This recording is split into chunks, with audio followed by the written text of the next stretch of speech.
சிம்மராசிக்காரர்களுக்கு சூப்பரான வருஷம். சக்ஸஸ் தான், வெற்றி தான். அதிலலாம் ஒன்றும் பெரிய கஷ்டங்கள் கண்டிப்பாக சிம்மராசிக்காரர்களுக்கு இருக்காது. வருடத்தின் ஆரம்பத்தில் ஜூன் மாதம் வரைக்குமே என்ன நடக்குதுன்னு பார்த்தீங்கன்னா, சிம்மராசிக்காரர்களுக்கு 5ஆம் இடத்துல 11ஆம் இடத்துலேருந்து குரு பகவான் 5ஆம் இடத்தை பார்க்கிறார். 5, 11ஆம் இடங்களை வலுத்து பார்க்கக்கூடிய அமைப்பு சிம்மராசிக்காரர்களுக்கு ஒரு நல்ல அமைப்பு.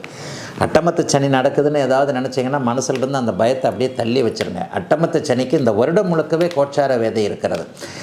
8இல் இருக்கக்கூடிய சனிக்கு 7ஆம் இடத்தில் இருக்கக்கூடிய ராகு கோச்சார வேதை என்பதை ஒவ்வொரு சேனல்லையும் இதை பற்றி தான் நான் பேசிக்கிட்டு இருக்கேன். உண்மையிலேயே 12 ராசிகளில் சிம்மராசிக்காரர்கள் கொடுத்து வைத்தவர்கள். இன்னும் அந்த அட்டமத்து சனியுடைய பாதிப்பை நீங்கள் அனுபவிக்கவே இல்லை, இந்த தடவை அனுபவிக்கவே மாட்டீங்க. 2026 சும்மா ஒரு அளவுக்கு நல்லதாக தான் போகும்.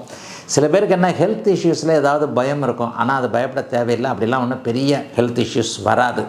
கடன் தொல்லைகள் எல்லை மீறி போயிடுமோன்ற அமைப்பு இருக்கும். அல்லது தொழிலில் இப்படி அகலக்கால் வச்சிட்டோமே, அப்படி வச்சிட்டோமே, இப்படி வச்சிட்டோமே, இவரை நம்பி பணம் கொடுத்துட்டோமே, மனைவி இப்படி, கணவன் இப்படி, குழந்தைகள் இப்படி, இந்த மாதிரியான மனக்குழப்பங்கள் இருந்தாலும் கூட எதையும் சமாளிக்கக்கூடிய நல்ல ஆண்டாகவே இந்த ஆண்டு அமைஞ்சிருக்குதுங்க.